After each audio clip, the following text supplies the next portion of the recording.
It was all there for the Racers. Final seconds with the ball, a chance at the win. We've seen it work out so many times this season, but today the magic just ran out. Not much you can say after a loss like this. A much different feeling than 2 years ago when Lone Oak lost to Lexington Catholic. One of the new owners of PIR, Dale Earnhardt Jr., what really got you interested in jumping into a venture with this dirt track in town here? I don't think they just beat Vanderbilt. I think they win the next game. I think this has been a special team, and I think it gets even more special out west here in California. Greg Miller, Murray State homer. Put it on the board. There you go. Honestly, Scott, if the lights weren't on here at McWright Field, it would be hard to tell there's even a football game going on. Big Blue fans making their way here to the Music City in droves to cheer on their Cats playing in the SEC basketball semifinals. Tonight, Tony Stewart is here at Paducah International Raceway, a track in which he is a co-owner of. And if you talk to Tony, he loves making his way back to PIR. Coach, you guys had your opportunities in the first half. You had a couple nice tries. You just couldn't get the ball in the end zone when you needed to. Never has Southern Illinois won 30 games in a season. Never have they advanced to the Elite Eight, and never have they got the media attention they're getting this week here in San Jose. Will they be able to step into those roles and fill them? Because this district is brutal. It's one of the harder districts from top to bottom. With a win tonight in Game 4, the Cards are just one win away from their first World Championship in 24 years. Finally, not very often you get this late in the season, get a matchup of unbeatens, let alone #1 versus #3 in the state. All season, Murray State has gone as far as the Big Three would take them. While despite the win, still reason to be concerned for Coach Cow and the Cats. UK out-rebounded for the 5th straight game. Nothing else matters. It has been a near-picture perfect season for Murray State. He's going to have to shoot from his knees, and he banked it in! He banked it in from his knees! Cannon to Jenkins, 15-foot jumper, good! Shoots at the buzzer, good! It's good! But the truth is, none of that matters now. It all comes down to this. We want to be talking about it in April and May, looking back on what we accomplished and not what we didn't do. 27 wins, an OVC regular season title.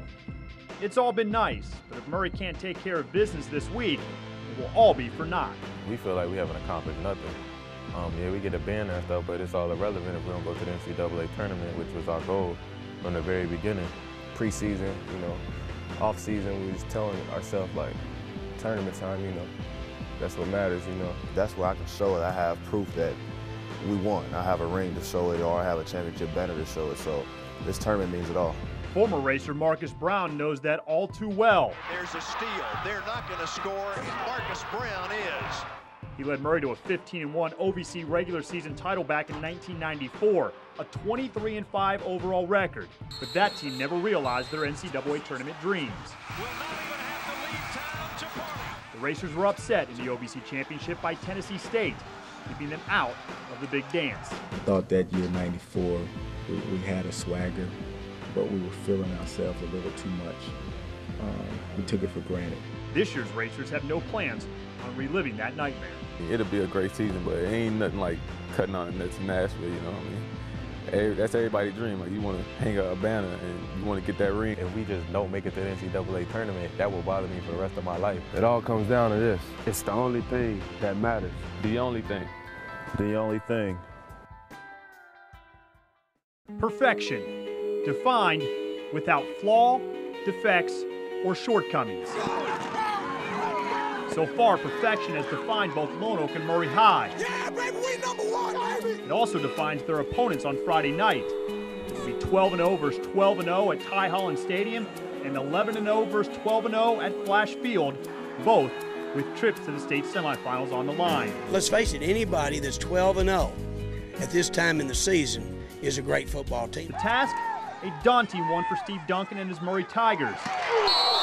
He must find a way to dethrone the #1 ranked 12-0 and two-time defending state champion Fort Campbell. Now, this is a great team, boy. Fort Campbell, I mean, they're super. They've been great for 3 years. This is fun. It's great to be playing football this time of year. And we won't be playing in December, so I know they do too. As does Lone Oak. The stakes are just as high for the Purple Flash as 11-0 Allen County Scottsville rolls into town. And the Patriots know what it takes to ground the Flash. Last season, they ended Lone Oak's season in the second round with a 33-14 win. You know, that revenge stuff doesn't mean a whole lot to the kickoff, but, you know, we'll be ready to play, definitely. And the kids are getting ready to play this game. It's a big game for them. They know if they get by this one, then next week's even a bigger one. 4 teams, 47 combined wins, 0 losses, but only 2 spots up for grabs. The winner keeps alive their pursuit for that state title and for perfection. Mike Pinto has never really been a baseball guy. In fact, the only time you'll see him in a baseball uniform is during what he calls his summer vacation, time away from his real job as a corporate business motivational speaker. Pinto has spoken to over 250,000 financial advisors, realtors, and bankers from some of the nation's top Fortune 500 companies. I'm fortunate to speak to some very high-end groups and at the same time motivate some of their employees to say, hey, I can get more, do more, accomplish more in my life. And one way Pinto gets his point across. Want to repeat after me? I'm a fire eater. Go ahead. I'm a fire eater. That's right, by eating fire. If you can dominate your fears, you can dominate any aspect of your life. Pinto's fire-eating tactics are such a hit during his speeches, he's brought them into baseball. Some of our guys have done it. So I know a couple of the other new guys is, hey, I want to give that a try. Ralph Santana is not one of those guys. Santana has played and coached with Pinto for 3 years, but says there's no way he's sticking a flame down his throat. I trust a guy with everything of my life, but I won't eat fire. I can't come down to putting something in my mouth that might burn me. I just can't do it. I've said to him, Ralph, I said, do you think I would ever put you at risk? And he said, no, not a chance. I said, do you think I would ever take a chance that you would get burned? No. Still not doing it. While he still hasn't reached Santana, Pinto has reached thousands of others, and he plans on reaching even more. This year he'll release his first book and has plans for a second, one that ties his 2 loves together. I'm going to be interviewing major league managers over the offseason and about what does it take? What is it you do that could be applied to business? He hopes to release that book by the start of next season.